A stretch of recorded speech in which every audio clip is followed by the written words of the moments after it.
நீங்கள் பார்த்துக் கொண்டிருப்பது உங்கள் விஜய்.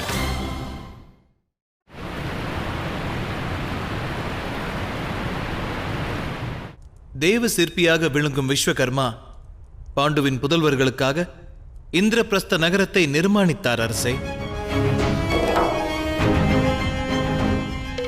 ஆகையால் அந்நகர பூஜைக்காக நாம் 1,00,000 பசுக்களை அனுப்பியாக வேண்டும்.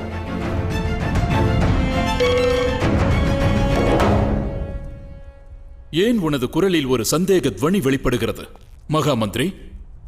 திருதராஷ்டிரன் கொடுத்த வாக்கை மறப்பான் என்று எண்ணினாயா?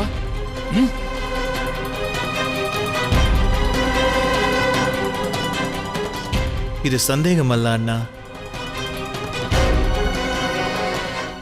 ஒரு தரித்திரனுக்கு தானமளிப்பது சுலபம். தாம் சம அதிகாரத்தை வழங்கியிருப்பதால் பொறாமை உருவாகும் என்கிறேன்.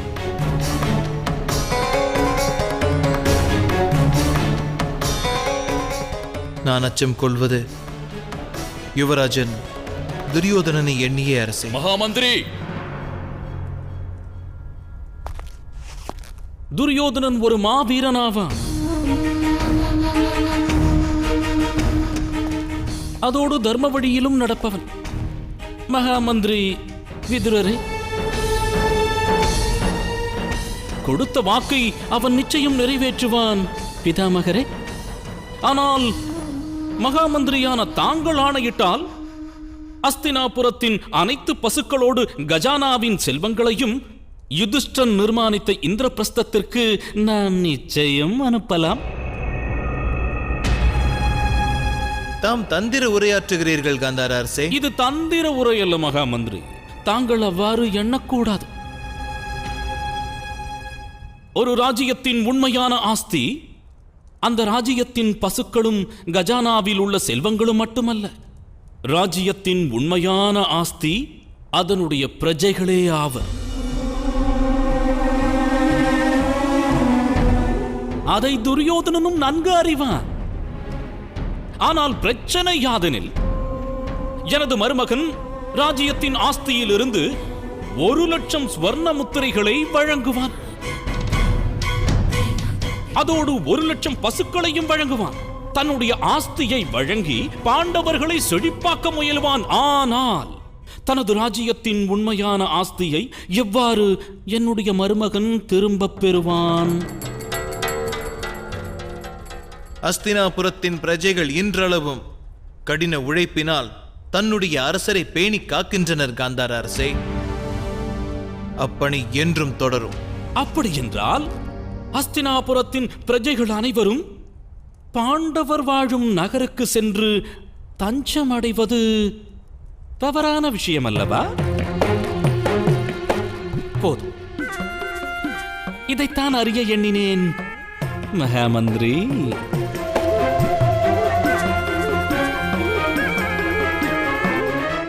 என்ன கூறுகிறாய் மகாராஜா? ஒரு புது நகரம் காண்டவ பிரஸ்தத்தில் அமைக்கப்படுகிறது. நமது அஸ்தினாபுரத்தை துறந்து பிரஜைகளில் எண்ணற்றவர் இந்திரபிரஸ்தம் செல்கின்றனர். என் மனதில் உள்ள அச்சம் யாதெனில், ராஜ்யத்தில் இருக்கும் பிரஜைகள் இந்திரபிரஸ்தம் சென்று தஞ்சமடைந்தால் பிறகு அஸ்தினாபுரம் இழந்த செழிப்பினை என்றும் திரும்பப் பெறாது அரசே.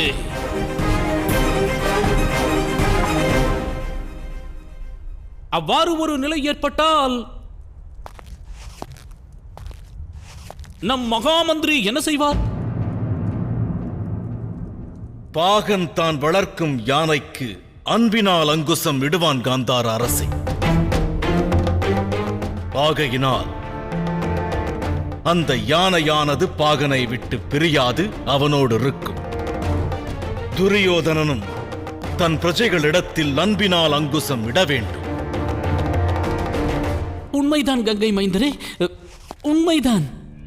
ஆனால் அன்பை கொண்டு அங்குசம் இடுவதற்கு முன்பாக அந்த யானை மிகவும் குரூரமாக பிடிக்கப்படுகிறது. அதை தாங்கள் மறந்து விட்டீர்கள் கங்கை மைந்தரே. அந்த வகையில் பார்க்கும்போது பிரஜைகள் ராஜ்யம் விட்டு செல்வது தவறான விஷயம் என்று தோன்றவில்லையா? இந்த கருத்தானது என்னுடைய எண்ணம் தான். மகாராஜா, நீ கூறுவது உண்மையான வார்த்தைகள். சகுனி. மகாமந்திரி. மகாராஜா, பிரஜைகளுக்கு தாம் ஒன்றை அறிவியுங்கள். பிரஜைகளில் எவரும் அஸ்தினாபுரத்தை தியாகம் செய்து இந்திரபிரஸ்த நகரை தஞ்சமடையக் கூடாது. இந்த ஆணையை மீறுபவர் எவராயினும் அவர் நிச்சயம் தண்டிக்கப்படுவர். ஆனால் மகனே,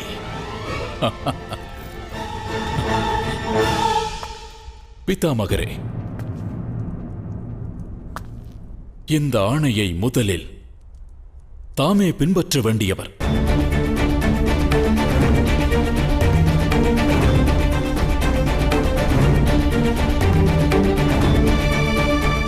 இதில்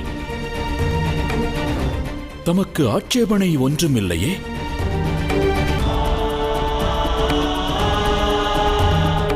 அது என்னுடைய கடமையாகும் மகாராஜா.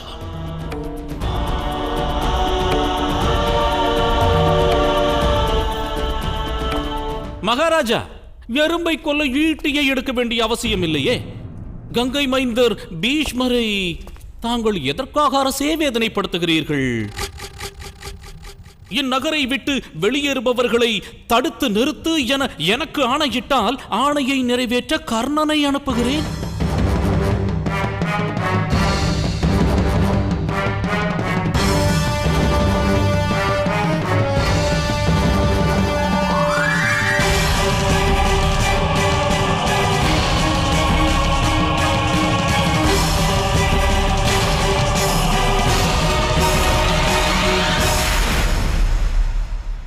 கர்ணனிடம் சென்று அஸ்தினாபுரத்தின் நுழைவு வாயிலை அடைக்கச் சொல்லுங்கள். அஸ்தினாபுரத்தின் பிரஜைகள் எவரும் நகரை விட்டு வெளியேறக்கூடாது. உத்தரவை நிறைவேற்றுகிறேன் மகாராஜா.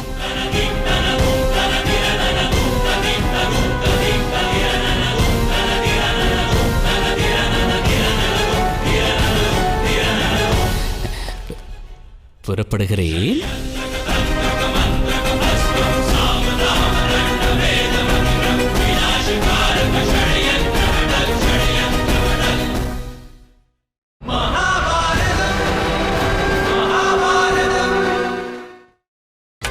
நீங்கள் பார்த்துக் கொண்டிருப்பது உங்கள் விஜய்.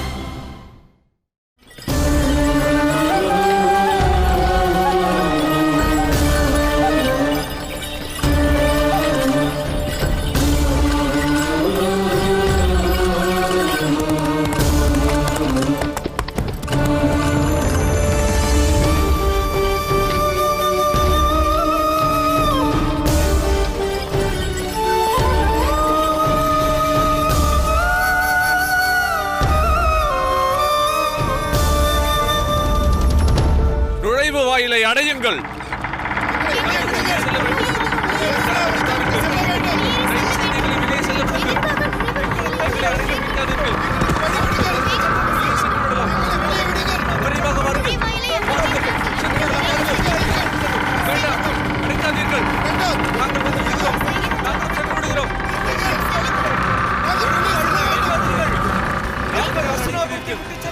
அங்க தேசத்தரசே, வீரர்களுக்கு ஆணையிடுங்கள். இப்பிரஜைகள் அனைவரையும் சிறைப்பிடிக்கச் சொல்லுங்கள்.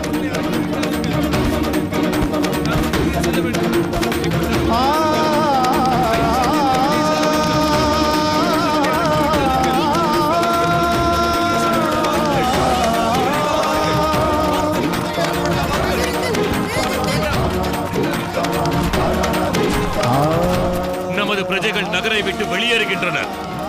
நுழைவு வாயிலை விரைந்து அடைக்கச் சொல்லுங்கள். சிந்திக்காத இரும்பு கரம் கொண்ட ஆணையை நிறைவேற்றுங்கள்.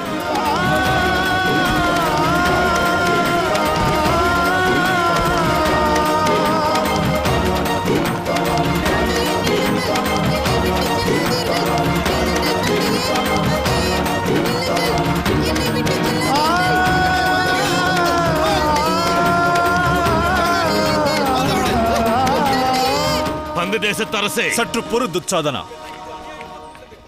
நுழைவு வாயிலை அடைத்தாலும் மனக்கதவினை அடைக்க இயலாது. ஆணையை ஏற்றவன் நானே. அதை நிறைவேற்றும் மார்க்கத்தையும் நான் அறிவேன். செல்.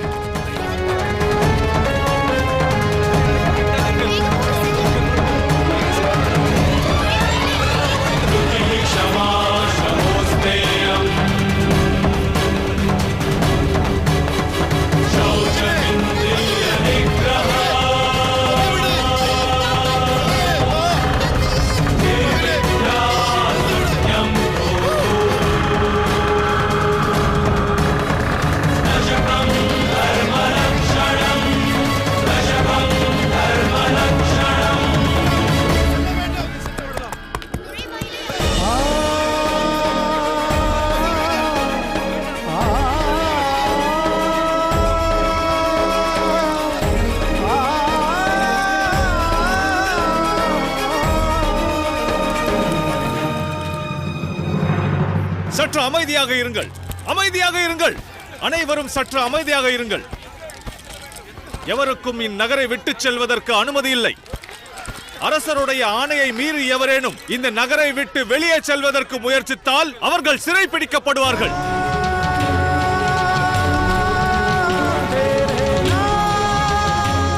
தம் அனைவரிடமும் ஒன்றை வேண்டுகிறேன். தயை கூர்ந்து அனைவரும் அவரவர் இல்லம் செல்லுங்கள். அனைவரும் அவரவர் இல்லம் திரும்புங்கள். நாங்கள் இந்த நகரை விட்டு செல்ல வேண்டும். பாண்டவர்கள் வாழும் இந்திரபிரஸ்தம் நோக்கி செல்ல போகிறோம். எங்களை தடுக்காதீர்கள், அனுமதி தாருங்கள். அது நடவாத ஒன்று. நுழைவாயில் இனி திறவாது. இங்கிருந்து புறம் சென்றவர்கள் சிறைப்பிடிக்கப்பட்டு அழைத்து வரப்படுவார்கள். தாம் அனைவரும் விரைந்து அவரவர் இல்லம் திரும்புங்கள். அங்கதேசத்து அரசே,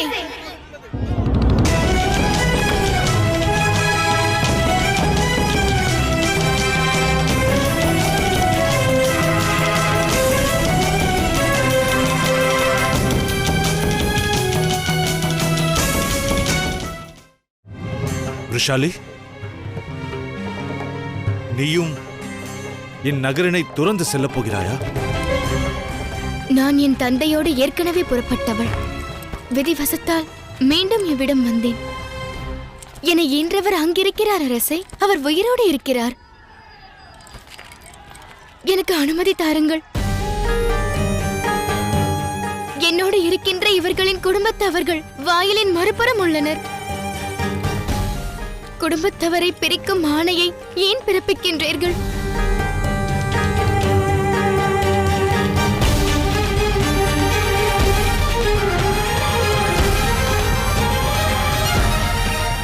அஸ்தினாபுரத்தை துறந்து எவரும் செல்லக்கூடாது. ஆனால் எமக்கு ஆனந்த வாழ்வு அங்குள்ளதென்றால் ஏன் செல்லக்கூடாது? விவாதம் செய்யாதே விஷாலி. இங்கிருப்பதைக் கொண்டு ஆனந்தம் கொள்வாயாக.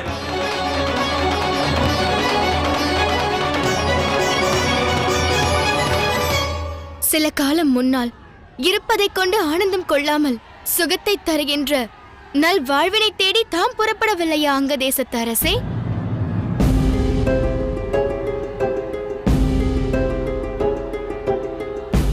என்னை மன்னியுங்கள் அங்கதேசத்து அரசே.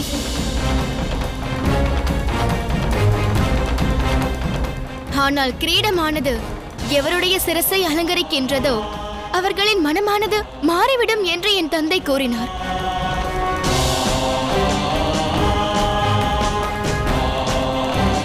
அவர் கூறிய வார்த்தைகள் சரியே. அதற்கு தாமும் உட்பட்டவரே. மகுடம் தம்மை மாற்றிவிட்டது.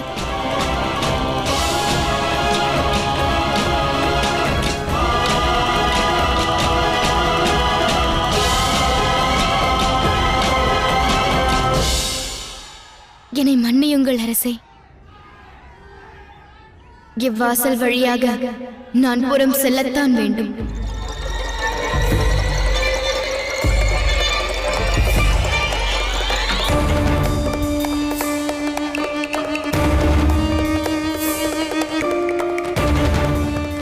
நில் விஷாலி.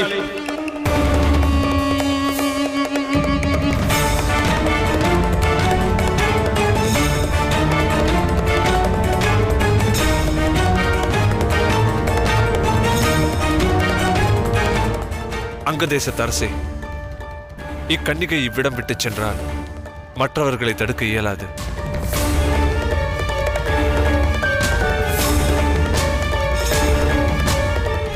ருஷாலி, அங்கேயே நில். இல்லையெனில் உன்னை சிறைப்பிடிக்க வேண்டி வரும்.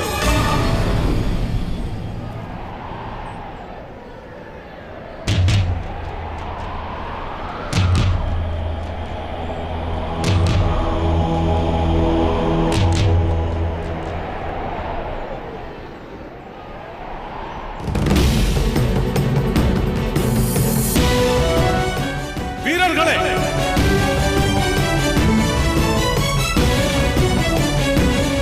இக்கன்னிகையை சிறைப்பிடியுங்கள். நிறுத்துங்கள்.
அங்கதேசத்து அரசே,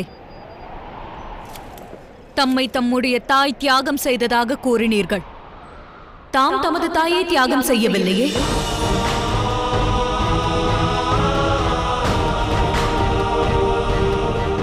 அவ்வாறிருக்க இன்று என்ன நேர்ந்தது அங்கதேசத்து அரசே? தமது தாயிடமிருந்து கற்ற தர்மத்தையும் நல்லொழுக்கத்தையும் ஏன் தியாகம் செய்கின்றீர்கள்?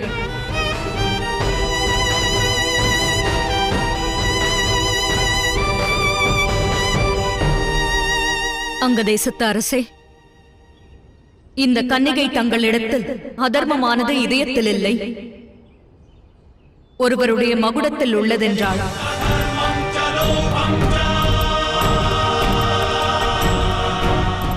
என்னை ஈன்ற தந்தை, எனது கணவர், என்னுடைய புதல்வர்கள்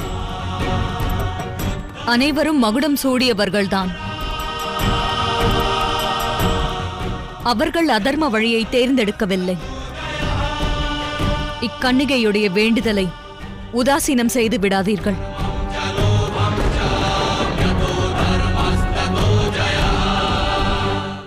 தயை கூர்ந்து அவளை விடுவியுங்கள்.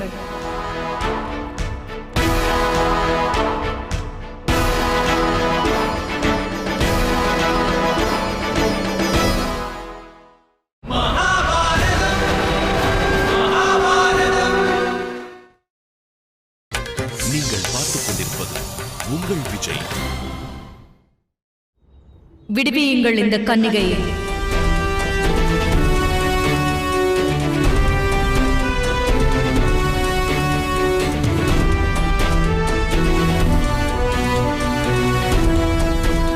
வீரர்களே, கர்ணா, தடுக்காதே துச்சாதனா. இது தாயின் ஆணை.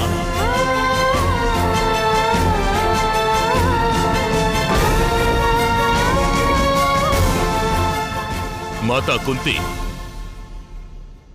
சக்கரவர்த்தியின் ஆணையை உதாசீனம் செய்ய இயலாது. இப்போதும் நான் வம்சத்தின் ராஜமாதாதான். சக்கரவர்த்தியின் ஆணையை நானும் மதிப்பவள்தான். நான் வேண்டுவது இந்த ஒரு கன்னிகைக்காகத்தான். அங்கதேசத்து அரசரிடம் அவள் கூறிய வார்த்தைகளிலிருந்தே அவள் கூறும் வார்த்தையில் உண்மை உள்ளதென்பதை அறிந்தேன். சக்கரவர்த்தி மீது எனக்கு நம்பிக்கையுள்ளது. என் வேண்டுதலை அவர் நிராகரிக்க மாட்டார். இக்கன்னிகை எனது பாதுகாப்பில் இருக்கட்டும். நகர பூஜைக்காக நான் இந்திரபிரஸ்தம் செல்லும் போது இவளை இவளது தந்தையிடம் நான் ஒப்படைப்பேன்.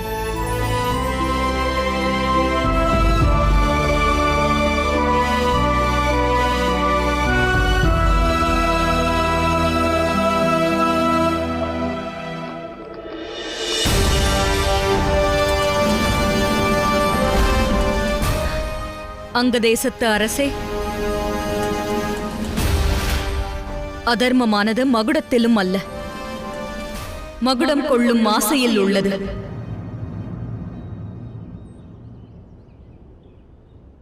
தாம் தம்முடைய மன ஆசையை ஒருவேளை அடக்காமல் விட்டீர்களா?